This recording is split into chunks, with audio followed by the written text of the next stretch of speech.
Kami dari kelompok ketiga mata kuliah Manajemen Pemasaran akan mempresentasikan hasil studi lapangan kami mengenai brand equity dan STP pada dalam arts.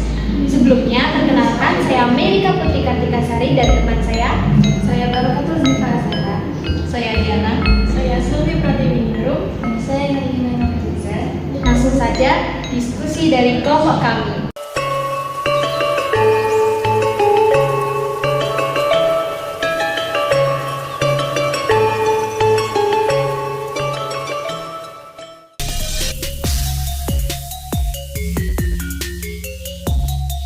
Dalam Arts merupakan sebuah usaha yang menawarkan berbagai produk pakaian dan aksesoris batik, didirikan oleh saudari Endri Purwaningsih pada Agustus 2019.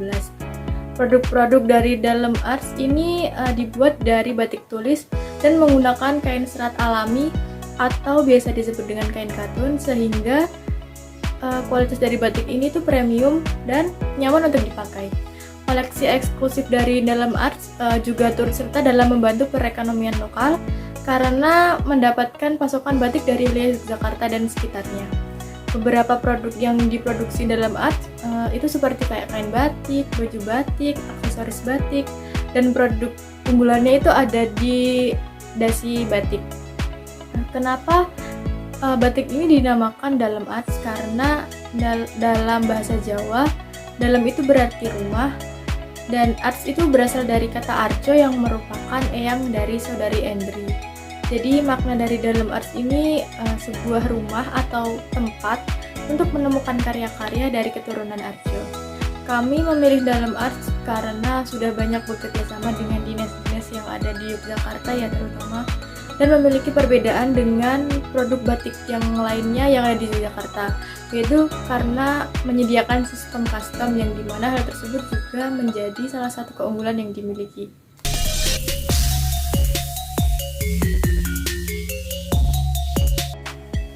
Pemasaran yang dilakukan Dalam Arts untuk memperkenalkan kepada konsumen dan supaya konsumen ini dapat mengingat produk dari Dalam Arts pada mulanya hanya melalui media promosi online saja kayak Instagram, Elevenia, Kaskus, OLX, Shopee, dan lain sebagainya.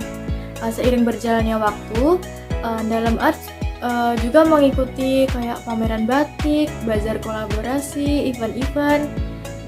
Namun juga karena keterbatasan sumber daya manusianya, Dalam Arts ini lebih berfokus pada pemasaran online saja. Dengan menyediakan sistem custom, ini memudahkan konsumen untuk membeli produk batik sesuai dengan apa yang mereka inginkan. Yang dimana produk batik pada Dalam Arts ini kan berupa batik motif lama yang dibedah, jadi yang ada pakemnya. Jadi dalam satu lembar kain batik itu nanti dipadukan antara motif lama dan motif baru yang tetap mempertahankan visi heritage-nya, di mana hal tersebut juga menjadi pembeda dengan batik custom yang lain, dan konsumen ini bisa terus mengingat dengan batik Dalam Arts ini.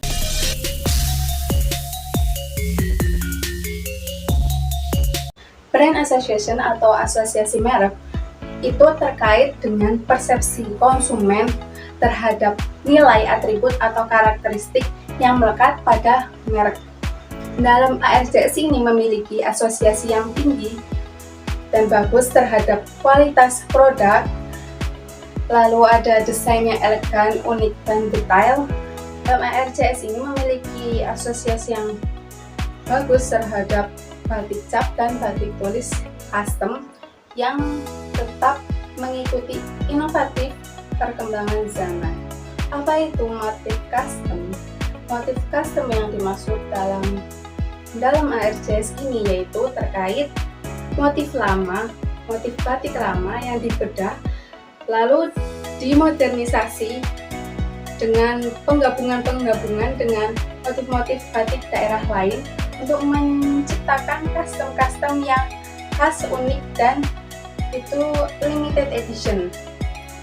Seperti contohnya ada di PPT ini, itu ada sebuah kain yang terdiri dari dua motif dari dua daerah, yaitu motif Mongkoro dari Salatiga dan motif Siger dari Lampung.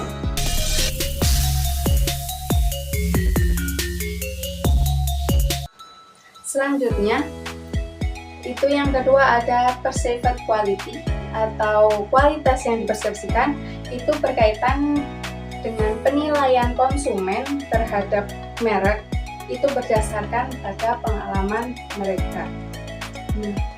Produk dalam ARCS ini memiliki kualitas yang bagus, kualitas bahan yang premium, serta gaya-gaya dan model-model custom yang unik, elegan, detail, serta masih menjunjung warisan budaya Indonesia.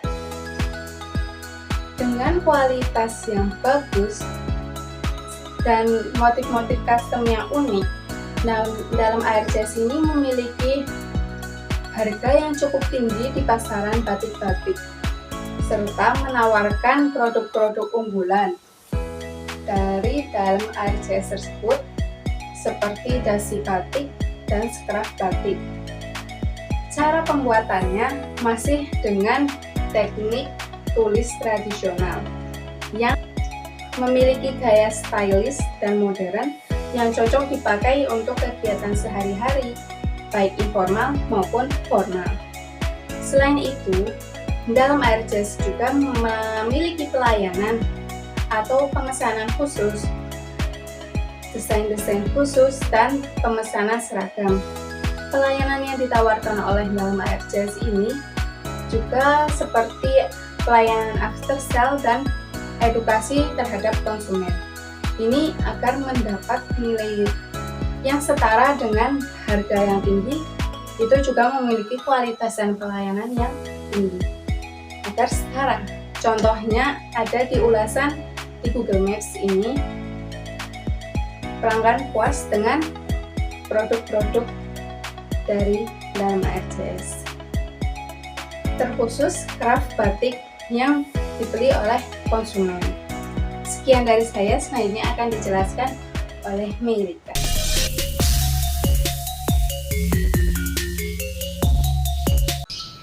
Baik, untuk materi selanjutnya adalah brand loyalty. Brand loyalty ini memiliki tujuan untuk meningkatkan kesetiaan dan loyalitas para pelanggannya. Pada dalam A tersendiri memiliki 3 layanan untuk meningkatkan loyalitas para pelanggannya.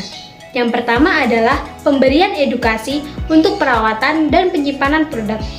Jadi, edukasi ini memiliki tujuan supaya produk ketika sudah di tangan konsumen itu tidak cepat rusak, dan konsumen mengetahui bagaimana cara merawat dan menyimpan produk tersebut dengan benar. Untuk yang kedua adalah pelayanan after sale. Jadi, setelah para konsumen menerima produknya, owner tersebut menanyakan kepada konsumennya bagaimana kepuasannya, apakah ada cacat dalam produknya ataupun kesalahan pengiriman. Dan owner akan bertanggung jawab ketika terjadi cacat ataupun kesalahan, tetapi sudah memiliki kesepakatan tertentu dengan konsumennya. Untuk yang ketiga adalah pemberian diskon ketika telah membeli lebih dari 3 kali. Jadi, para konsumen yang telah membeli lebih dari 3 kali dengan jumlah tertentu tentunya pasti akan mendapatkan diskon dari ownernya. Baik, itu saja mengenai brand loyalty, akan dilanjutkan oleh teman saya.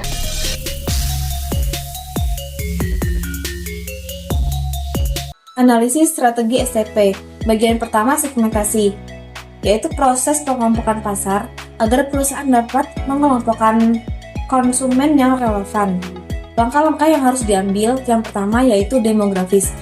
Bisnis ini mengelompokkan pasarnya dari usia 23 tahun sampai 55 tahun dengan perempuan dan laki-laki dengan pendapatan menengah ke atas yang memiliki selera fashion tinggi dan memiliki kesadaran budaya. Yang kedua, geografis. Berada di wilayah pedesaan, jangkauan pasarnya di kota-kota besar yang ada di Indonesia. Karena bisnis ini merupakan bisnis home industry yang pemasarannya menggunakan sosial media. Yang ketiga, psikografis. Konsumen yang memiliki ketertarikan budaya dan warisan Indonesia, terutama konsumen yang menghargai seni batik sebagai bagian dari identitas budaya. Yang keempat, perilaku. Konsumen yang lebih mengedepankan keunikan nilai budaya yang tinggi dan mengapresiasi keaslian batik tulis. Produk ini ditujukan untuk orang-orang yang berpendapatan menengah ke atas, Strategi yang kedua yaitu targeting. Targeting merupakan proses pemilihan pasar yang paling menguntungkan. Yang langkah pertama yaitu ukuran. Segmen ini cukup besar dan menguntungkan dilihat dari konsisten pembelian para konsumen yang berasal dari kota-kota besar yang ada di Indonesia. Selain itu, bisnis ini ada keinginan menjamah ke pasar internasional. Yang kedua, daya beli. Konsumen mampu karena penargetan penjualannya untuk yang menengah ke atas dengan pendapatan yang stabil dan mampu membeli produk-produk premium. Yang ketiga, daya tarik. Batik semakin populer sebagai bagian dari gaya hidup modern, terutama bagi kalangan generasi muda dan profesional muda yang lebih memiliki minat terhadap produk lokal. Yang keempat, kesesuaian. Bisnis ini sangat cocok untuk segmen yang menghargai tradisi, seni, dan juga memenuhi kebutuhan segmen untuk barang fashion premium.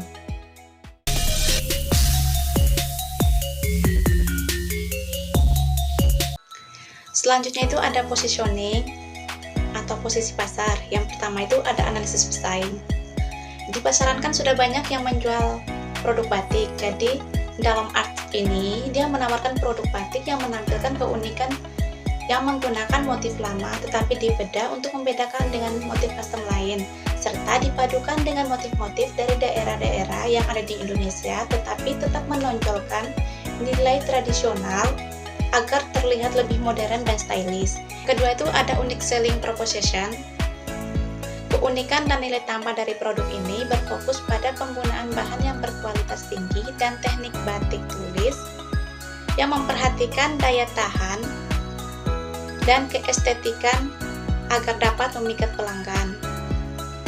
Dalam arts ini tidak hanya melakukan transaksi penjualan, tetapi dia juga memperhatikan konsumen mengenai cara merawat produk ini agar bisa bertahan lama, dengan cara memberikan edukasi atau catatan berupa tidak boleh mencuci produk ini menggunakan deterjen. Yang ketiga itu ada positioning statement. Untuk membeli produk batik premium dan ingin tampil elegan sambil menunjukkan identitas budaya, produk ini menawarkan produk dengan motif lama tetapi dibedah agar terlihat lebih modern dan stylish. Selanjutnya itu rekomendasi untuk memperbaiki dan mempertahankan strategi STP pada produk dalam arts ini, yaitu produk dalam arts ini perlu Selanjutnya itu rekomendasi untuk mempertahankan dan memperbaiki STP pada dalam arts. Jadi dalam arts ini perlu memperluas segmentasi pasar dan memanfaatkan pasar internasional dengan menjangkau negara-negara yang masih memiliki ketertarikan fashion yang berbasis batik. Terus berfokus pada generasi muda dan profesional muda yang memiliki ketertarikan terhadap budaya dengan menjual produk ini dengan harga yang terjangkau agar semua kalangan bisa menikmati produk dari dalam arts. Untuk meningkatkan brand equity dan strategi STP dalam arts ini perlu memperluas jangkauan ke pasar domestik dan internasional, serta menggandeng influencer agar produk ini dapat dikenal oleh banyak orang.